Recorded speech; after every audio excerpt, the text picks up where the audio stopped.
Chapter 12. The Troll Bridge. "Delta," came a rasping voice that Delta didn't recognize. She stared up and looked into the face of Gwen, looking over her. She blinked and sat up. She could hear people moving outside. "Thank you," she said to Gwen. She lifted the corner of the tent flap to confirm that it was just getting to before dawn. "Time to go," she said. She started putting her things on, nudging Zipper now and again to get her started and keep her going. Gwen was scooting around using her arms and arching her back. Her gear was all ready to go. As Delta was finishing and Zipper was just starting, she snapped her fingers a few times. When she had Delta's attention, she pointed to herself, then her eyes, and made a circle gesture around the camp. "You want to scout things out," said Delta. "Scout." But she figured that wouldn't get through, so she just nodded. Gwen clicked to her wolf, who came over. Grabbing handfuls of fur, she pulled herself up on its back and carefully positioned her motionless legs on each side. "Am I still dreaming?" asked Zipper. Delta grinned at Gwen and gave her a thumbs up. "Someone's been practicing something," she said. Gwen's lips twitched almost at the start of a smile. Then she was out the door on her wolf. "Having a nocturnal mounted silent scout could be pretty cool," said Zipper, rubbing sleep out of her eyes. "If she comes back." Delta smiled. "Let's hope what we're offering her is better than what she would get back there at home." She finished pulling out the platelets of rations she had commandeered from the supply tent, while Zipper finished getting ready. Lieutenant Bickerstaple was yelling his troops into order. His sergeant was one of the ones who deserted to the other side. When he saw Delta had staged the supplies, he started parceling them out to his troops. "Where's your casualty?" asked Bickerstaple when Zipper came out, and it was clear that there was no one else in the tent. "She recovered faster than we hoped. She's out scouting," said Delta. She watched the implications sink into the man. Then she smiled. He ordered his men into a line and started them singing a patriotic Avignon song as they marched, loudly. Lieutenant Tancredi was at the gate to send them on their way.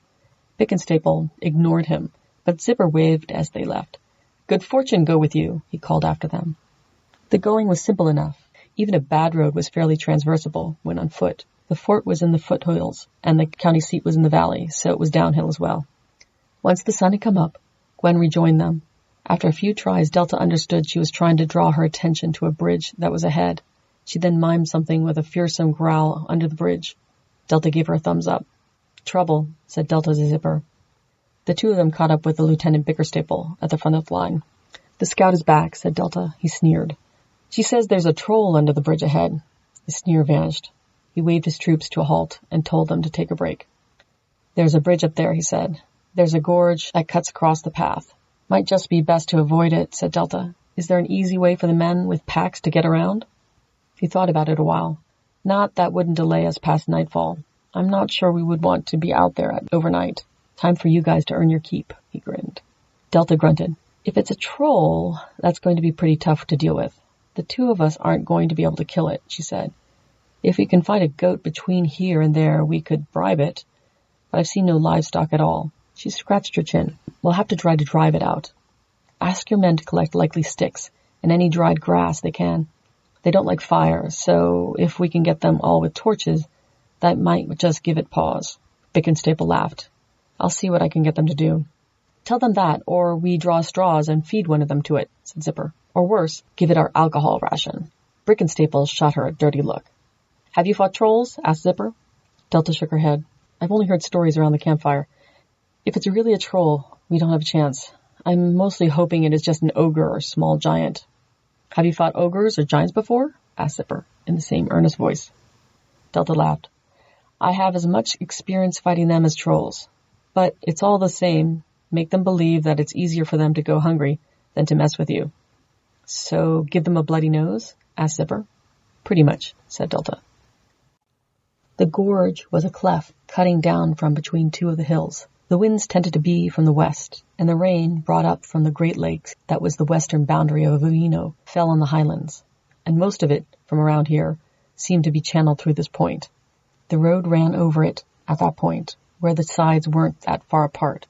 A single span crossed it, made of two large trees hauled up from who knows where, and wooden planking set between them.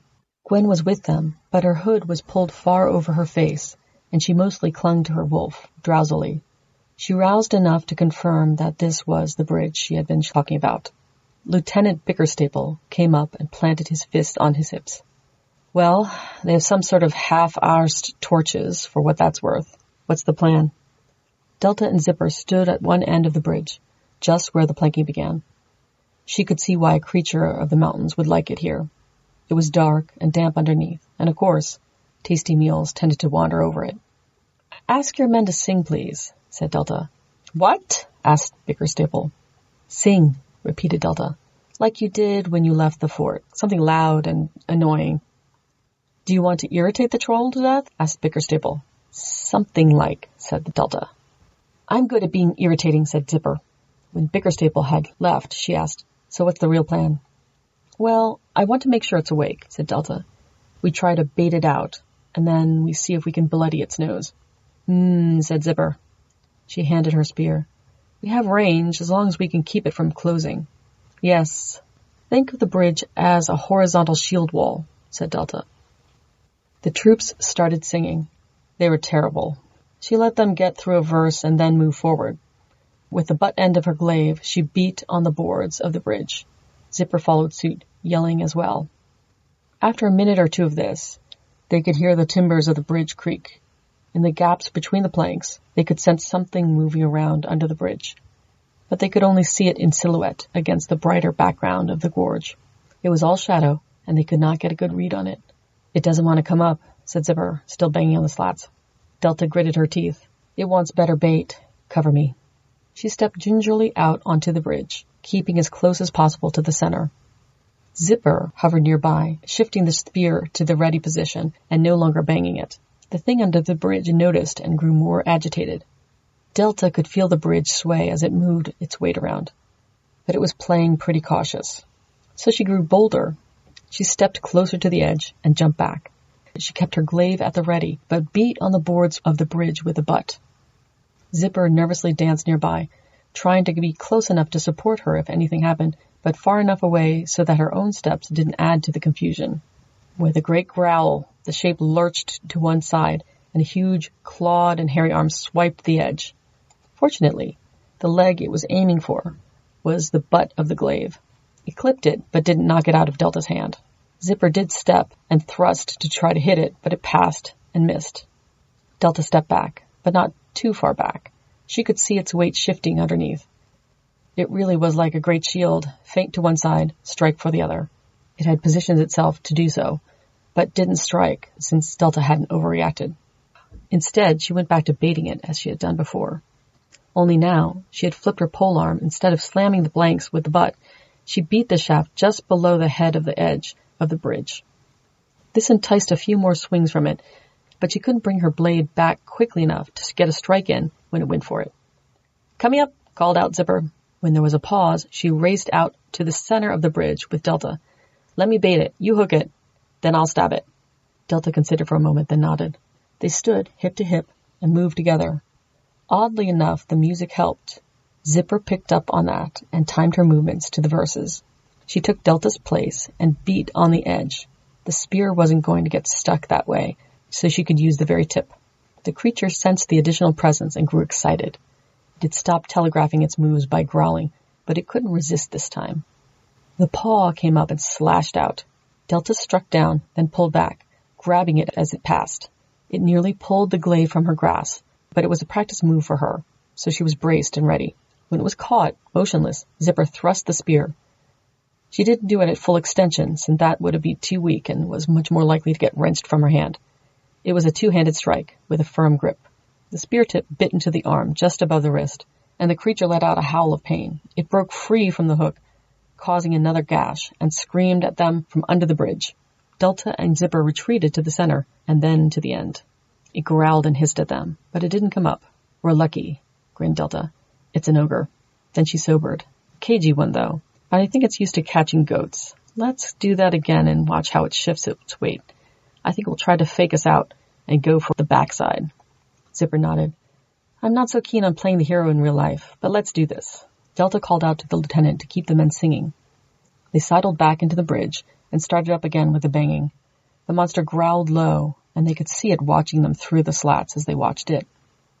When the chorus for the song kicked in, they started banging on the slats exactly as they had done before. But their efforts were only for show. They saved their concentration for what the creature underneath was doing. The creature rocked back and forth, watching their movements. They had a better feeling now for which bracing struts it was suspending itself from, and how the bridge swayed as it moved between them. It grew still for a moment, and then they could tell it was about to make its move. It did, indeed, go for the far side. They both expected that, and saw the bulk of it moved at the last moment. It had lurched up, with a shoulder and a half of an ugly head peering over to get a better reach and targeting. Its ugly, huge length of arms swept the bridge from that side. Although the strike was expected, the greater reach took them by surprise. Delta had been holding her glaive vertically to allow her to strike it in either direction. She didn't resist letting the blow swipe her legs from under her. She lifted them quickly so that they would just be swiped and not caught. At the same time, she slammed her glaive down and caught the arm on the last half of its arc. She landed on her knees and leaned down on the glaive with all of her weight, not just hooking it, but also pinning it. On the other side, Zipper had been banging on the edge, so her spear was not in position for a quick strike. But the arm was pinned long enough that she was able to pivot and get a clean stab at once, then twice. The monster howled in rage and anger, and the bridge creaked ominously as it shifted its weight. Zipper pulled back for a third strike, and the creature roared, flung its other arm up, and started climbing onto the bridge. "Get up, get up, get up!" cried Zipper, coming in close to Delta to give her cover. Delta stopped pressing in on the glaive, and instead used it to lever herself to her feet. That gave the beast the freedom to get its bulk all the way onto the bridge. It faced off against them, flexing its arm, but favoring the bleeding hand. It snarled at them, squinting in the bright light, and took a step forward. Zipper and Delta stood side by side, poles at full extension, making jabs with them to make it think about keeping its distance. It took another step forward, testing its reach of its long arms against the reach of their poles. "Torches!" shouted Delta. The men had stopped singing, and they stood gaping at this creature from legends and tales that their parents told them to get them to stay in their beds. Half their torches had gone out, but only one took a half-hearted step forward. The ogre looked over its shoulder and squinted at the men. Then it turned back and laughed lowly. It flexed its shoulders again and cracked its neck. Its muscles tensed. "It's going to charge," said Zipper. But then there was a twang, and an arrow shot into view and stuck, quivering in the decking of the bridge. The ogre's head snapped to look at it, and then it peered over its shoulder again. "Ha!" cried Delta, and lunged forward, striking it at it, but not connecting. "Yah!" screamed Zipper, a moment later, with an equally wild strike. The ogre's attention snapped back, and it took a step backwards to recover. The bowstring twanged again, and the ogre decided enough was enough. It jumped over the edge to swing back under the bridge. Only it grabbed the edge with its injured paw. There was another yelp as its claws slipped free, and it fell, banging off the supports, until there was a large thud as it hit the bottom. "Move it!" screamed Delta. "Get over now!" Even so, the men did not immediately move.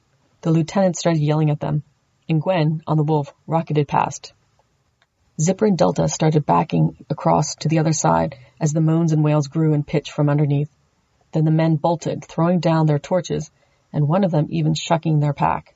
The two mercenaries held point on the far side until everyone was across.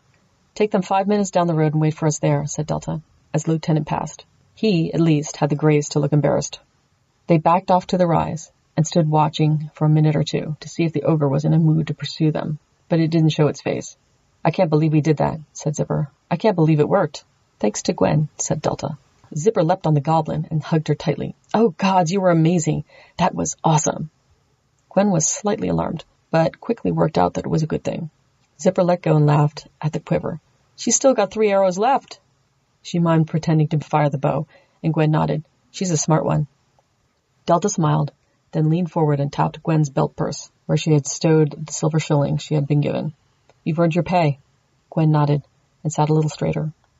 "Now that the danger's passed, we should go and wipe the bottoms of any of the babies we've been guarding," said Zipper.